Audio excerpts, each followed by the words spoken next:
दोस्तों नमस्कार। मैं सुनील कुमार यादव।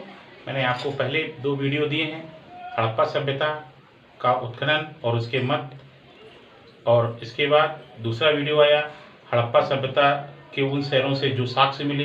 वो दोनों वीडियो आप उनको देखना तो नीचे डिस्क्रिप्शन बॉक्स में जाइएगा, वहाँ आपको ये दोनों वीडियो देखने को मिलेंगे। आज मेरा हड़प्पा सभ्यता पर तीसरा वीडियो है। ये सभ्यता इतनी विकसित सभ्यता थी, ये कैसे समाप्त हुई, क्या कारण था कि इस पर सभ्यता अवशेषों में क्यों बदली, इनका सामाजिक जीवन कैसा था, इनका धार्मिक जीवन कैसा था, इनकी लिपियाँ कैसी थीं, इनका व्यापार कैसा था, इस संदर्भ में आज मेरा वीडियो है। दोस्तों, हड़प्पा सभ्यता जैसा आप जानते हैं कि बहुत विशाल क्षेत्र में फैली हुई थी। लगभग 12,09,000 वर्ग किलोमीटर में ये सभ्यता फैली हुई थी। इसके बाद इसका लगभग अफ़गानिस्तान और पाकिस्तान और हिंदुस्तान का भाग था। इसमें बहुत बड़ा क्षेत्रफल था, बहुत ज़्यादा, इसमें लगभग 1500 से ज़्यादा शहर निकले।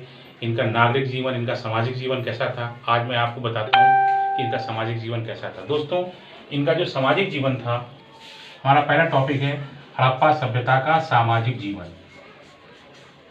सामाजिक जीवन, इसमें ये जो सभ्यता थी, ये मातृ प्रधान सभ्यता थी। मतलब ये जो आज हमारा युग पुरुष प्रधान है, हड़प्पा कालीन जो सभ्यता थी वो मातृ सत्तात्मक सभ्यता थी। और ये सभ्यता द्रविड़ शैली की, द्रविड़ों के जैसी ही थी। इस सभ्यता में इनका जो सामाजिक जीवन था, इनका जो रहन सहन था, इनके जो मकान थे वो समकोण पर थे। समकोण के आधार पर ईंट पद्धति पर बने हुए थे इनके सारे मकान। इनके ईंटों का अनुपात जो था 1:2:4 में ईंटें थी इनकी। इनके जो मकान जो थे बहुत ही अच्छे थे, हवादार थे, खिड़कियाँ थीं। हड़प्पा और मोहनजोदड़ो में तो कुएँ भी मिले हैं।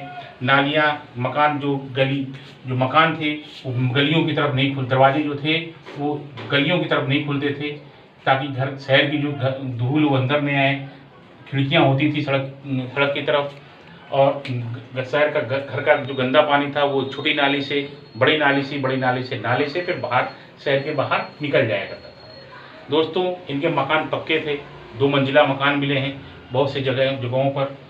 अब इनका जो ये है, इनका जो रहन सहन था ये बहुत ही अच्छा था।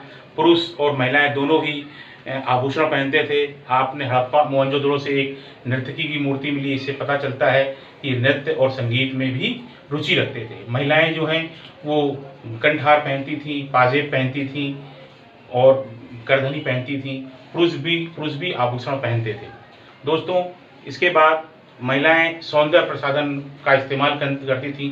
चंद्रभोदड़ों से एक लिपस्टिक के अवशेष मिले हैं, इसका मतलब महिलाएं लिपस्टिक का प्रयोग करती थी। सौंदर्य प्रसाधनों में महिलाएं जो थी वो सौंदर्य प्रसाधनों का उपयोग करती थी।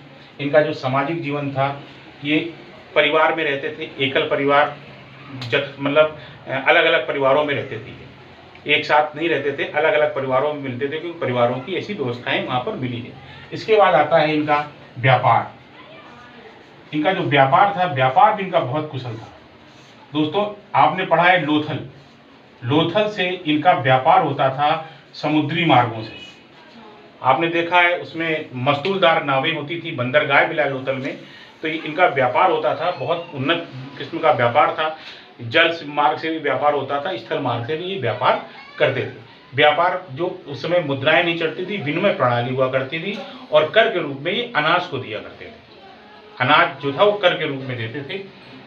जो इनका व्यापार और इनके जो व्यापार है, इनके जो बांट मिले हैं वो 1:1, 2, 4, 6, 8, 16, 32, 64 में के रूप में 16 के उसमें मिले हैं इनके जो पैमाना था। इसके बाद इनका जो पैमाना मिला है वो सीप का पैमाना मिला है मोहनजोदड़ो से और हाथी दांत का पैमाना मिला हुआ है लोथल से। इसका मतलब ये नाप जोक का पूरा इंतजाम रखते थे। इनको पता था। इनके जो बांट हुआ करते थे वो बेलनाकार हुआ करते थे, शंकुआकार होते थे, गोलाकार हुआ करते थे। इनके जो बांटों की जो थी वो नाप और बांट की प्रणाली जो थी ये थी। इनके बांट जो थे शंकुआकार थे, बेलनाकार थे, आयताकार थे। इनके जो बांटों का ये था सिस्टम। इनके बांट और इनकी जो फसलें होती थी, आप जौ की फसल करते थे, बाजरे की फसल करते थे, गेहूं की फसल करते थे, सरसों की फसल करते थे और लोथल से तो चावल के भी अवशेष प्राप्त हुए हैं कि चावल भी इनके ये उगाया करते थे। दोस्तों, इनका ये जो व्यापार था, ये अफगानिस्तान से चांदी मंगाया करते थे, मेलुहा से तांबा मंगाते थे। मेलुहा मतलब आज का जो मेलुहा से मंगाया करते थे। इसके बाद इनका चांदी दक्षिण भारत से तांबा मंगाते थे। राजस्थान के खेतड़ी से इनका तांबा जाता था। लाजगढ़ दक्षिण भारत से मंगाते थे। ये इनके व्यापारिक स्थान थे जो जहाँ से ये व्यापार किया करते थे। इसके बाद इनका आता धार्मिक जीवन। इनका धार्मिक जीवन कैसा था? धार्मिक जीवन, ये धार्मिक प्रवृत्ति के थे। धार्मिक प्रवृत्ति के इसलिए हम मान सकते हैं कि ये वृक्ष की पूजा करते थे। वृक्ष की पूजा करते थे, वृक्ष की पूजा करते थे। इसमें मोहनजोदड़ो से एक दो पशु मिले हैं जिसमें 9 पत्तियों पे 9 खड़े हुए हैं। तो ये पीपल का वृक्ष इनका जो धार्मिक प्रतीक था, पीपल का वृक्ष।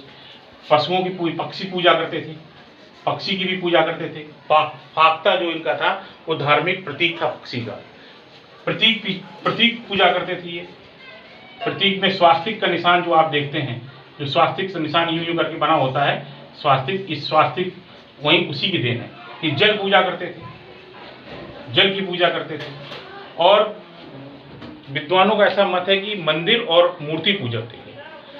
हालांकि इसके मिले नहीं है, अवशेष नहीं मिले, लेकिन मार्शल महोदय का कहना है कि इनके मंदिर जो थे लकड़ी के बने होते थे और मंदिरों की पूजा करते थे। परम पुरुष और परम देवी की आपने देखा है, परम पुरुष और परम नारी की पूजा उपासना करते थे। ये प्रकृति पूजक थे मोहनजोदड़ो के लोग, हड़प्पा सभ्यता के लोग, तो प्रकृति की पूजा करते थे। इसके बाद इनके कुछ मतलब इनका कढ़ाई, बुनाई, सूती वस्त्रों का बहुत अच्छा उपयोग करते थे। धार्मिक में एक चीज और रही जाती है आपकी, जब ये व्यक्ति कोई मर जाता था तो ये 100 दान जलाते नहीं थे, सीधे 100 को दफनाते थे। सब हर जगह पूर्व, उत्तर से दक्षिण ये दफनाया करते थे। लेकिन कहीं कहीं पे इनकी युग में समाधियां भी मिली हैं। युग में समाधियां लोथल में मिली, युग में पति पत्नी नर नारी एक साथ ही दफनाए गए। इसके बाद ये जो इनका कला एक बहुत ही विकसित थी। ये कढ़ाई, रंगाई सब जानते थे। मोहनजोदड़ो कालीबंगा से एक उस्तरा मिला हुआ है, कालीबंगा से एक उस्तरा मिला हुआ है जो सूती कपड़े में लिपटा हुआ है और वह सूती कपड़ा जो है कढ़ा हुआ है।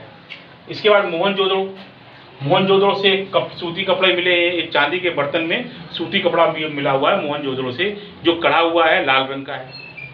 आलमगीरपुर से नांद में, आलमगीरपुर मेरठ जो सबसे इसका पूर्व क्षेत्र था, आलमगीर मेरठ से एक नांद है, मिट्टी की नांद में सूती कपड़े रंगे हुए, कढ़े हुए मिले हुए हैं।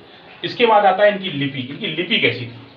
लिपि दोस्तों, आज तक इनकी लिपि जो है वो पढ़ी नहीं जा सकती है, वो पढ़ी नहीं जा सकती है। उसमें 400 से ज़्यादा शब्द थे और ये चित्र प्रधान लिपि हुआ करती थी। ये दाएं से बाएं लिखी जाती थी। कहते हैं ब्राह्मी लिपि का ही रूपांतरण था। वैज्ञानिक, इतिहासकार पढ़ने की कोशिश कर रहे हैं। जिस दिन ये लिपि पढ़ने को मिल जाएगी, दुनिया के बहुत सारे रहस्य, हिंदुस्तान की जो सभ्यता है कितनी पुरानी है, ये आपको मैंने पहले बता दिया। एक कि 7000 साल पुराने, 6000 साल पुराने खेतों के जुते हुए खेत के साक्ष्य मिले हैं कालीबंगा से। दोस्तों, ये जो सभ्यता थी अपनी चरम पर थी, बहुत ही विकसित सभ्यता थी। अब इतना सब कुछ होने के बाद, जब इनका व्यापार इतना अच्छा था, इनका सामाजिक जीवन इतना अच्छा था, ये नाप तोल की सारी व्यवस्थाएं जानते थे, व्यापार करना जानते थे, धार्मिक स्थिति अच्छी, बहुत अच्छी थी, कला इनकी बहुत अच्छी थी, ये पूजक थे, लिंग पूजा करते थे। ये हड़प्पा और मोहनजोदड़ो से लगभग हर जगह लिंग मिले हुए हैं, तो लिंग पूजा करते हैं। आज ऐसा माना जाता है कि परम पुरुष जो थे वो शिव थे और परम नारी जो पृथ्वी थी। इसके बाद एक योगी की मूर्ति मिली हुई है यहाँ पर, जो जिसको हम कहते हैं कि वो योगी योग की मुद्रा में, इसका मतलब योग भी उस समय हुआ करता था। कितनी विकसित सभ्यता थी। फिर ऐसा कौन सा कारण हुआ जिसकी वजह से ये सभ्यता समाप्त हो गई, नष्ट हो गई? इसके बारे में अलग अलग विद्वानों के अलग अलग मत आते हैं। पहला मत आता है भूतात्विक परिवर्तन। भूतात्विक परिवर्तन में आता है कि ऐसा कुछ हुआ होगा कि जिससे प्रकृति ने कुछ अपना रूप दिखाया होगा, जमीन सूख गई होगी, सूखा हुआ होगा, बाढ़ें आ गई होंगी, जिसकी वजह से इन्होंने अपना स्थान परिवर्तन कर लिया होगा। दूसरा है जलवायु परिवर्तन। जलवायु परिवर्तन में आंधी, तूफान, बाढ़ें, जैसे आपने पढ़ा कि मोहनजोदड़ो जो शहर था वो 7 बार बसा हुआ था। 7 बार बसने के बाद वो 7 बार उजड़ा, पर 7 परतें निकली। जब उसकी खुदाई हुई तो 7 परतें निकली हुई हैं। इसका मतलब पहले भी कुछ हुआ होगा, लेकिन छोटे स्तर पर हुआ होगा। इस बार हुआ तो बहुत बड़े स्तर पर हुआ और इन्होंने अपना स्थान परिवर्तन कर लिया होगा। इसके बाद आता है आक्रमण, विदेशी आक्रमण। दोस्तों, इसके भी साक्ष्य बहुत है कि सिंधु घाटी सभ्यता को समाप्त करने में विदेशी आक्रांताओं का बहुत बड़ा योगदान रहा होगा। क्यों? क्योंकि एक कुएं से बहुत सी 100 बरामद हुए, बहुत से नरकंकाल बरामद हुए। जब कोई भगदड़ होती है, आप सोचो कोई भगदड़ हो, कोई आक्रमण हो रहा है, तो लोग भागते हैं जान बचाने के लिए और जो सेफ जगह होती है उसमें बचने की कोशिश करते हैं। तो वो सब शायद एक कुएं में कूदे होंगे, इसलिए बहुत सारे नरकंकाल मिले। दूसरी बात, जो नरकंकाल वहां से प्राप्त हुए, ऐसा प्रतीत होता है कि उनको किसी धारदार हथियारों से काटा गया है। इसलिए विदेशी आक्रांताओं ने उन पर आक्रमण किया होगा, क्योंकि ये शांति प्रिय थे, व्यापारिक जीवन जीते थे, आराम से रहते थे। नगर इनके जो सामाजिक जीवन में हमने आपको पहले वीडियो में बताया था कि नगर की 2 प्राचीरें होती थी। पहले में उच्च वर्ग के लोग रहते थे, दूसरे में निम्न वर्ग के लोग रहते थे। सामाजिक जीवन इनका बहुत अच्छे से चल रहा था। तो ये शांतिप्रिय थे, तो आक्रमण और विदेशी आक्रमण ने इनका आक्रमण किया होगा और इनको मारा होगा और बाद में इनको अपना गुलाम बना लिया होगा और बाद में इनकी सभ्यता धीरे धीरे समाप्त हो गई होगी। दोस्तों, इस प्रकार ये जो सिंधु घाटी सभ्यता, जिसको हड़प्पा सभ्यता के नाम से जानते हैं, ये सभ्यता अपने पतन पर पहुंची। इसका कारण ये हो सकता है भूतात्विक परिवर्तन हो सकता है, जलवायु परिवर्तन हो सकता है, विदेशी आक्रमण हो सकते हैं, जिसके बारे में विद्वानों के अलग अलग मत हैं। दोस्तों, ये इस प्रकार हड़प्पा सभ्यता का ये पार्ट जो 3 था मेरा, वो समाप्त हुआ। अगले पार्ट में हम आपको आर्यों का भारत में आगमन, या आर्य कौन थे, भारत में कहाँ से आए, या यहीं के रहने वाले थे, जो भी साक्ष्य हैं उन सारे साक्ष्यों का आपको विस्तृत वर्णन करेंगे। अगर आपको वीडियो अच्छा लगा हो, लाइक करें, सब्सक्राइब करें, दूसरों को अवश्य भेजें। जय हिंद।